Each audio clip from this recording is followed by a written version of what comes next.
Bonjour à tous, dans cette vidéo, je vais vous montrer une création réalisée avec une vieille plaque à induction. Alors, on commence à démonter la plaque, on dévisse toutes les vis et on ouvre le couvercle.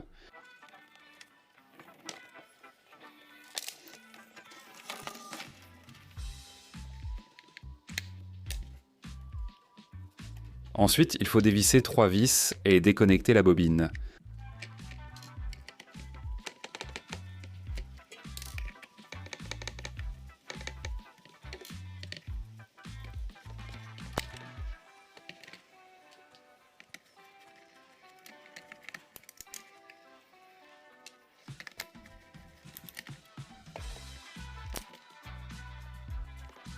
On débranche tous les fils et on enlève les vis qui maintiennent la carte.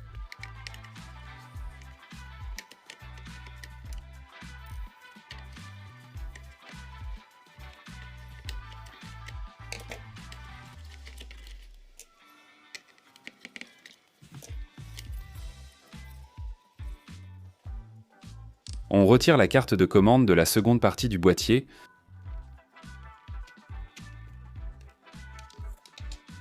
On prend un morceau de contreplaqué et on fixe les cartes dessus.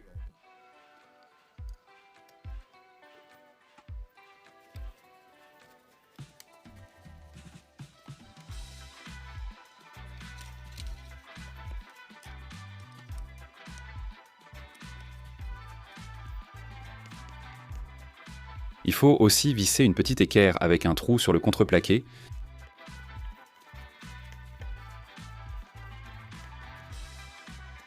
On le visse. On enlève aussi le ventilateur de la plaque et on le fixe à l'équerre.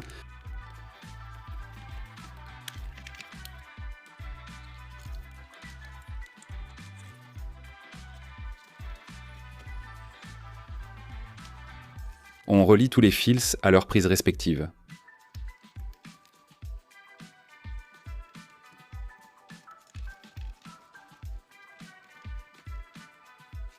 Au centre de la bobine se trouve un capteur de température. Il faut l'extraire et le connecter également à la carte. Une fois que tout est connecté, on prend la bobine, on coupe les embouts et on déroule le fil.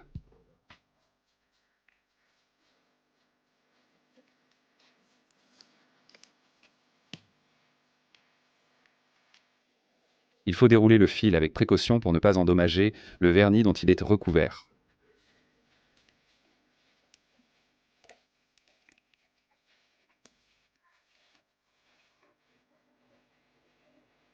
On a obtenu environ 10 mètres de fil.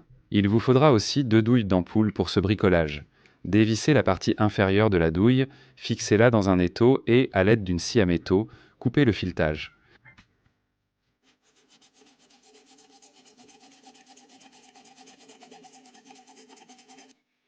Voilà à quoi cela doit ressembler. De la deuxième partie de la douille, il faut retirer l'insert métallique avec le filetage. Il ne sera pas nécessaire pour ce bricolage. Appliquez de la colle sur le filetage coupé, puis vissez-le légèrement dans la douille.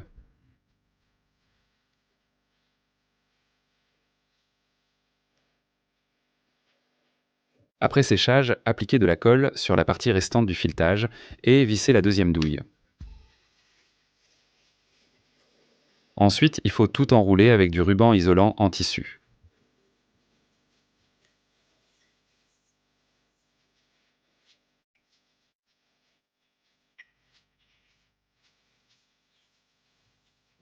Voilà la bobine obtenue.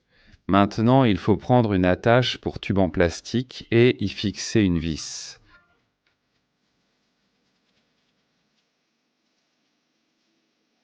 On place l'attache sur la bobine, puis on enroule le fil dessus.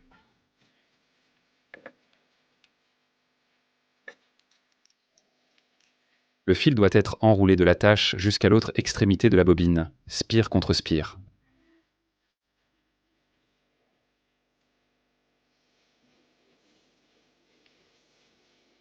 Une fois arrivé au bord de la bobine, on enroule le fil avec du ruban isolant en tissu. On continue à enrouler le fil par-dessus le ruban isolant en revenant vers l'attache. Quand on arrive à la fin, on enroule à nouveau du ruban isolant. Et maintenant, par-dessus le ruban isolant, on enroule le reste du fil à partir de l'attache, on laisse une extrémité d'environ 10 cm et on fixe le tout avec du ruban isolant.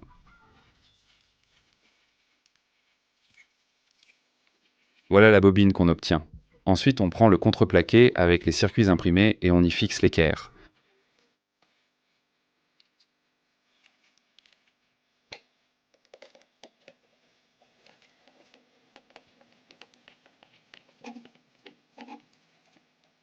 À l'autre côté de l'équerre, on fixe la bobine.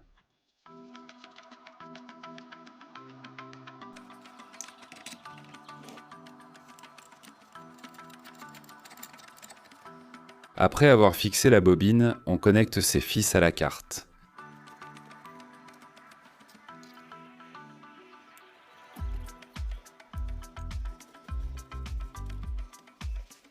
Voilà, le bricolage est terminé. Maintenant, on branche le câble d'alimentation et on passe à ses essais.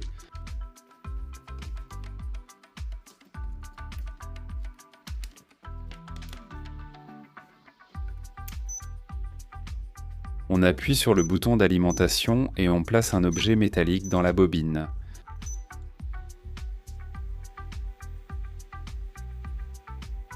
Comme vous pouvez le voir, le couteau commence à chauffer au rouge en seulement quelques secondes. Comme vous l'avez compris, c'est un puissant appareil de chauffage par induction qu'on peut fabriquer facilement avec une vieille plaque inutile. La puissance de ce chauffage est de 2 kW, mais il vaut mieux ne pas l'utiliser à pleine puissance pour ne pas griller les transistors. Comme vous pouvez le voir, j'ai réglé à 1600 watts. Acheter un chauffage de cette puissance coûterait beaucoup plus cher que de transformer une vieille plaque dont on n'a plus besoin. Je pense qu'un tel bricolage sera utile dans un garage. Avec cet appareil, on peut chauffer des objets métalliques, par exemple pour les plier, et on peut aussi chauffer des boulons avec des écrous difficiles à dévisser. Cet appareil conviendra aussi à ceux qui fabriquent des couteaux, il permet de faire le revenu des métaux, et on peut également chauffer la lame du couteau pour la trempe ultérieure. Si vous avez aimé cette fabrication maison et que vous avez la possibilité de me soutenir financièrement, vous pouvez m'envoyer un don via le lien dans le commentaire épinglé. Vous pouvez aussi partager cette vidéo avec vos amis et vous abonner à la chaîne si ce n'est pas déjà fait. Cela me ferait très plaisir. Pendant le fonctionnement, le ventilateur souffle sur la carte et les transistors ne chauffent pas. La bobine a chauffé, mais pas beaucoup, mais il vaut quand même mieux lui laisser le temps de refroidir. Au revoir à tous, merci à tous d'avoir regardé et à bientôt.